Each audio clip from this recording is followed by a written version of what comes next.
Hi everyone, I'm Paresh here, founder GCC, Global Center for Entrepreneurship and Commerce. I'm also the founder of Neos Angels, VGrow and Brevity. These are my startups. I'm the brand ambassador for Government of Rajasthan Youth and Sports Activities and the SHM chairman for Startup Committee Rajasthan, a mentor to a couple of startups and investor in a couple of them.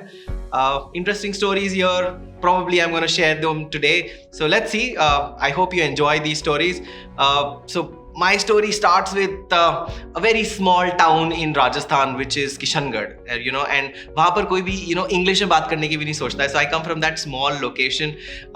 मेरे खानदान में शायद मैं पहला वो इंसान होगा जिसने कभी सेकेंड एसी में ट्रैवल किया होगा, या फिर कभी जिसके पास पासपोर्ट था और इंडिया के बाहर गया और फिर एनआरआई बना और फिर वापस इंडिया में आ गया, और गवर्नमेंट की ऐसी पोजीशंस या खुद का startup was never thought of. So I think that's exactly what happened. I'll share my journey in a very small way that 12th standard में दिमाग खराब हुआ, थोड़े से issues थे, दिमाग में आया यार कुछ अलग करके दिखाते हैं. So I ended up topping CBSE board and I was the CBSE board first ranker for Rajasthan. और जब वो हो जाता है तो then you end up in a college called Shri Ram College of Commerce, जो इंडिया का number 1 college है commerce को लेके. I went there, had my struggles, but by the end of the college I topped Shri Ram College of Commerce, and alongside I did my chartered accountancy. So I finished my chartered accountancy. Again, I was one of the toppers. दिमाग थोड़ा ज़्यादा खराब था, पढ़ने का और मन करा, तो फिर I went to London School of Business and Finance, did my MBA from there. Worked with a lot of companies, started working with PricewaterhouseCoopers on World Bank projects, did Electricity Act 2003 implementation long back. Then I moved to HSBC as Associate Vice President. वहाँ पर हमने खूब सारे IPOs and खूब सारा fundraising किया. Then I moved to Sutherland PLC, which is again a US based company. Worked with CIBC London there.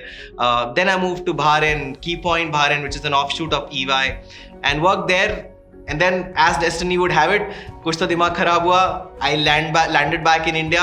वापस India में आ गए और restarted my journey as an entrepreneur. And here I am doing some funny crazy stuff.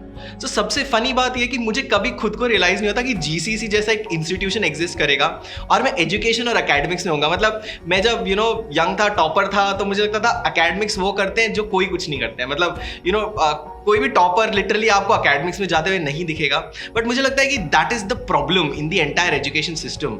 और जब मैं वापस London से वापस इंडिया आया तो आई रियलाइज कि बच्चों के करियर्स की इतनी बुरी हालत हो रखी है इंडिया में. इंडिया का एजुकेशन सिस्टम 20 साल पीछे चल रहा है और हम आज तक वही चीजें पढ़ा रहे हैं जो रेलेवेंट ही नहीं है. मतलब I can give you real classic examples of CBSE board और colleges, Delhi University, all of these places जहां पर हम हमारे बच्चों को बोल रहे हैं the best medium of communication is writing letters. And when did you write your last letter? I don't know. जहां पे टीचर अपने क्लास में बच्चों को बोलता है बेटा दिमाग मत चलाओ, जो मैं कह रही हूं वो पढ़ लो. तो फिर स्कूल में, कॉलेज में दिमाग चलाने गए थे कि बंद करने गए थे? हम तो कॉलेज बंद करने जा रहे दिमाग. एंड ऐसा कैसा कॉलेज था? I was like really worried for what was happening. इतने सारे बच्चे सुसाइड कर रहे हैं. Kota is a suicide bomb. इतने सारी स्टोरीज मेरे सामने हुई. मेरे घर पे लिटरली एक क्राइंग रूम बन चुका है जहां पर बच्चे आते हैं और केवल अपनी स्टोरी सुनाते हैं और बताते हैं कि एजुकेशन सिस्टम या फिर जो एनवायरनमेंट है उसकी वजह से उनके साथ कितना कुछ गलत हुआ. And some of those stories really touched me. And suddenly बैठे बैठे मतलब एक दिन एक बच्चे की स्टोरी सुनते सुनते दिमाग में आया चलो कॉलेज खोलते हैं. So that is exactly how GCC was formed, to just create a college जो कि रियलिस्टिक हो, जो रियल बात पढ़ाए, काम की बात पढ़ाए, चाहे कोई भी सब्जेक्ट. और मुझे लगता है business is the real life. Ultimately आपको बिजनेस करना है. तो this college is all about business. This college is all about reality. It's about doing things what you want to do. अपना हार्ट खोल के, दिल खोल के, जो भी आपको मन करे वो करो. That is exactly what this college tries to teach students. Very practical, very realistic. So mission, vision, whatever way, बहुत बड़े बड़े वर्ड्स नहीं यूज करूंगा, पर मैं बोलूंगा एक रियलिस्टिक कॉलेज जो कि एक्चुअल स्किल्स दे rather than gyan. So this is a no gyan college, it's a real knowledge college and very realistic, very practical. That's the focus of the entire institution right now. So startup करना एक अपने आप में बहुत मजेदार story और journey होता है. और while I mentor so many startups, तो मुझे मालूम है कि सबके पास एक बंडल ऑफ प्रॉब्लम्स होती है. एंड आई थिंक सबको लगता है हमारी प्रॉब्लम्स ही सबसे बड़ी है, बट जब सबकी आप स्टोरी सुनोगे आपको पता चल जाएगा कि सबकी स्टोरी एक जैसी होती है.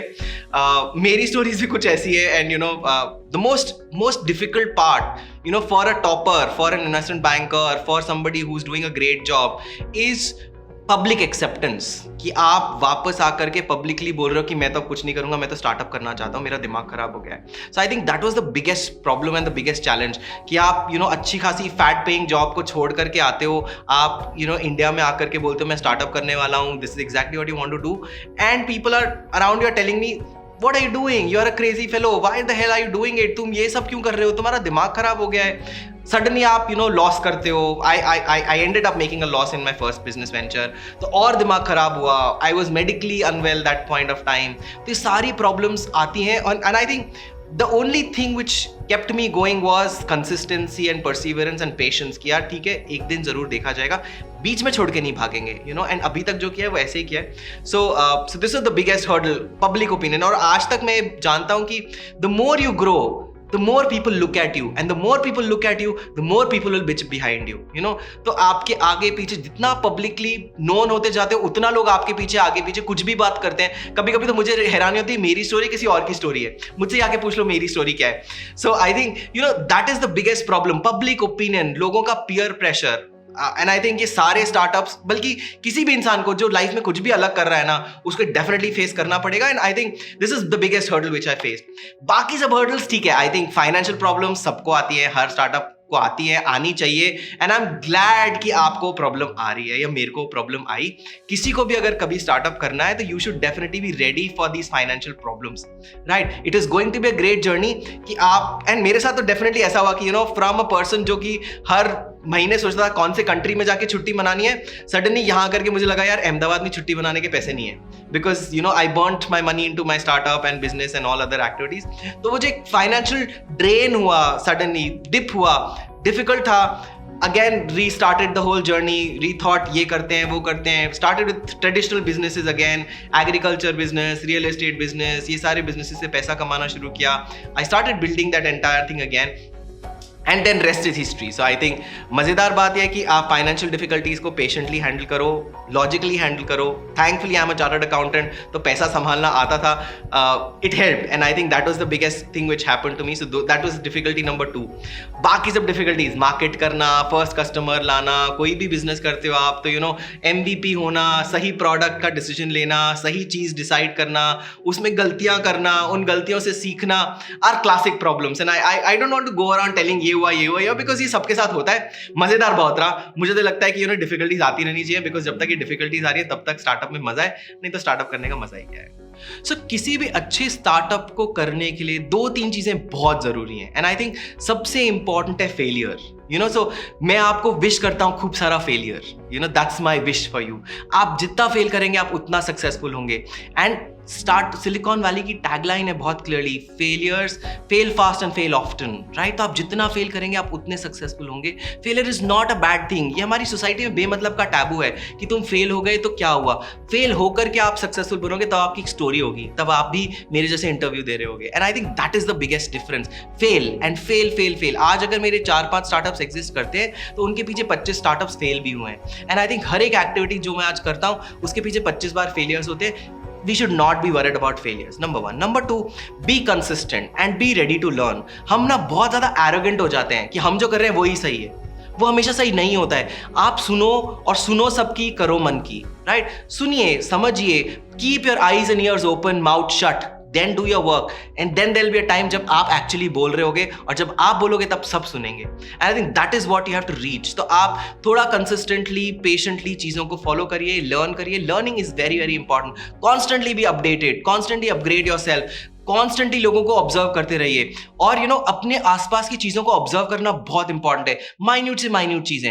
And number 3 which I feel very important for an entrepreneur is to be a multitasker and multi talented, because entrepreneurship is like a jack of all trades. So master of none की जगह jack of all trade. आपको HR भी आना चाहिए, marketing भी आना चाहिए, operation भी आना चाहिए, टेक्नोलॉजी भी आना चाहिए, फाइनेंस भी आना चाहिए, सब कुछ आना चाहिए. और सबका ज्ञान अगर आपको नहीं है, आपका स्टार्टअप कभी भी नहीं चलेगा. आई think this is a very very important factor. बहुत सारे लोग आके मेरे को बोलते हैं कि मैं तो फाइनेंस का हूं, मुझे तो टेक्नोलॉजी नहीं आती, मैं तो इंजीनियर हूं, मुझे तो फाइनेंस नहीं आता. नहीं आता तो सीखो, मैंने भी सीखा.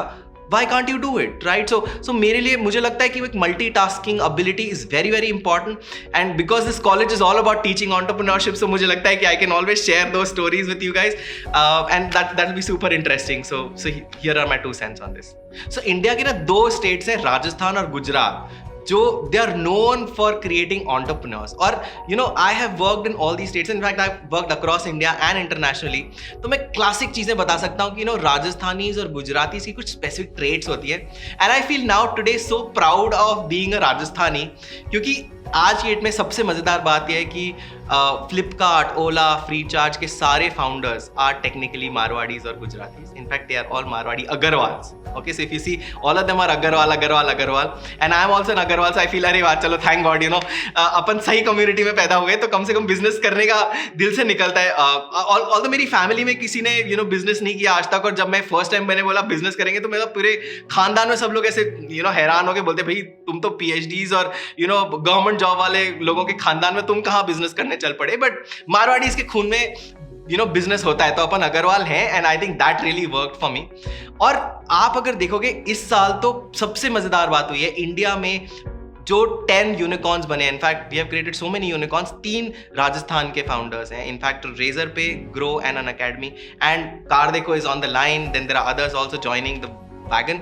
So very interesting things happening. Rajasthan is a producer of startups and entrepreneurs, और ये land of entrepreneurs है. यहाँ के सारे लोग जा करके यू नो, तो राजस्थानी और गुजराती क्लासिक entrepreneurs होते हैं. ट्रेडिंग कम्युनिटी है, राइट. सबसे मजेदार बात है, आप किसी भी स्टार्टअप को अगर उठा करके देखोगे, खुद का कुछ नहीं है, राइट. ओला का ना गाड़ी, ना ड्राइवर, ना कुछ और, सब दूसरे का, केवल अपन बीच में पैसा कमाते हैं. Same thing is with Flipkart. You take any example of any good startup, सामान किसी और का, बेचना किसी और ने, अपन बीच में पैसा कमाएंगे.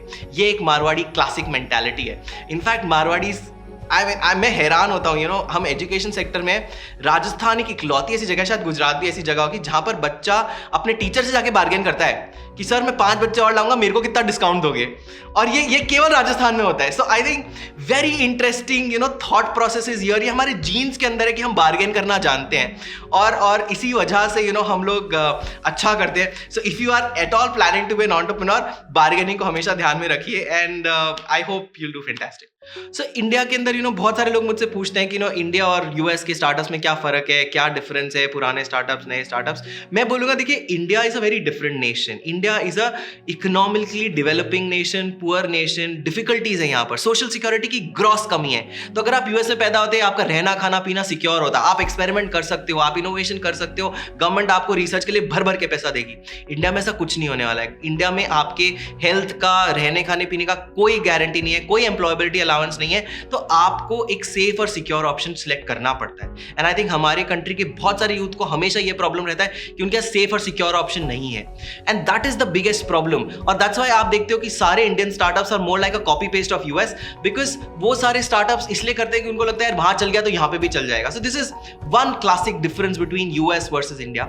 नंबर 2 इज यूएस का market is slightly mature. It is like 10-15 years ahead of us. हमारा इकोसिस्टम अभी इवॉल्व हो रहा है. जो वहां पर 15 साल पहले हो रहा था, वो हमारे कंट्री में अब हो रहा है. वो आईपीओ सीजन वहां पे 2000-2010 के अंदर हुआ. यहां पर आईपीओ सीजन अब शुरू होगा 2021 के बाद. And I think that is the time. But I am so proud कि आज इंडिया के स्टार्टअप्स इतना अमेजिंग कर रहे हैं. 3-3 साल के स्टार्टअप्स, 4-4 साल के स्टार्टअप्स, 24 साल के स्टार्टअप्स और बैंक्स को अक्वायर कर ले रहे हैं, राइट. आज एक बायजूस, एक यू नो आकाश इंस्टीट्यूट को अक्वायर कर लेता है, और हम उस स्टार्टअप्स को देख रहे हैं, उस चीज को होते हुए देख रहे हैं. So I think this is exactly what I want to tell कि यार startup ecosystem in India is thriving. We are number 3 in the world. We'll be number 1 very soon. So I am wishing everyone fantastic luck on startup. So आज मेरी life में मैं इतना delighted feel करता हूँ कि मेरे इतने सारे स्टूडेंट्स, इतने सारे मेंटीज इतना अमेजिंग करें. और मैं मतलब एग्जाम्पल दे सकता हूँ, 15 साल के बच्चे, 16 साल के बच्चे, 17 साल के, 20 साल के बच्चे इतने अमेजिंग स्टार्टअप्स लेकर बैठे हैं. अभी 2 स्टार्टअप्स हैं, यू नो, बहुत ही प्यारे बच्चे, मतलब 15-16 ईयर्स के बच्चे. उन्होंने एक स्टार्टअप शुरू किया, the walnut brothers, where they are you know giving flavoured walnuts, and this is such an amazing startup. 16-year-old kids.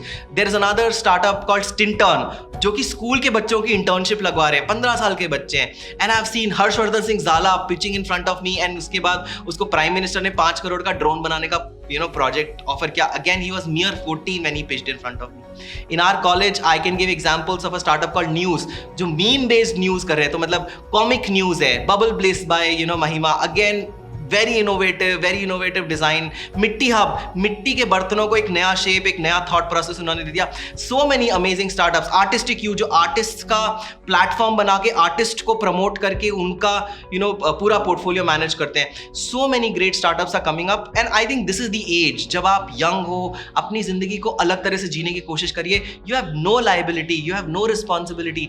Please get out of this rat race. सबसे इंपॉर्टेंट है आपको अपनी जिंदगी में कि देखिए सब जगह लोग दौड़ रहे हैं और पागलों के जैसे दौड़ रहे हैं और दौड़े जा रहे बिना ये सोचे कि क्या दौड़ रहे हैं, क्यों दौड़ रहे हैं. और आपकी ये रेस है ना, आप किधर भी चले जाओ, रेस तो रहने ही वाली है और पागलों पर वाली रेस रहने वाली है. You have to decide race आप कौन सी जीत रहे हो. राइट, आपको उस रेस में जाना है जिसमें आप जीतो. और आपका थंब इंप्रेशन ना मुझसे मैच नहीं करता, आपका ईयर का डिजाइन भी मैच नहीं करता, आपका रेटिना भी डिजाइन नहीं करता, आपका फुटप्रिंट भी मैच नहीं करता. हमारे अंदर इतने सारे डिस्टिंक्टिव एबिलिटीज हैं, पर हमको सब करने को एक ही चीज बोलते हैं, बेटा सीए बन जा, इंजीनियर बन जा, डॉक्टर बन जा. प्लीज उसको भूल जाओ. राइट, लाइफ में ये एंड गोल नहीं है. अगर आप अपना थंब इंप्रेशन पहचानोगे तभी आप जिंदगी में कुछ अच्छा करोगे. सो मेरा message to all young people is please identify your thumb impression. जितना टाइम आप अपने थंब इंप्रेशन को ढूंढने में, अपने आप को ढूंढने में लगाओगे, इंट्रोस्पेक्ट करो, अपने बारे में लोगों को लोगों से पूछो, मेंटर्स बनाओ. Go to mentors, reach out to seniors, reach out to elders, take help. भागो मत इन सब चीजों से. Don't just live in a sham of Instagram and Facebook and selfies. अपने आप को सच्चाई से अंदर से देखो, Instagram की नजर से मत देखो. And I think that is the most important thing. If you do that, I can guarantee you guys will be successful. That's what I tell all my students, and they have been doing wonderful. So I wish everyone a lot of luck.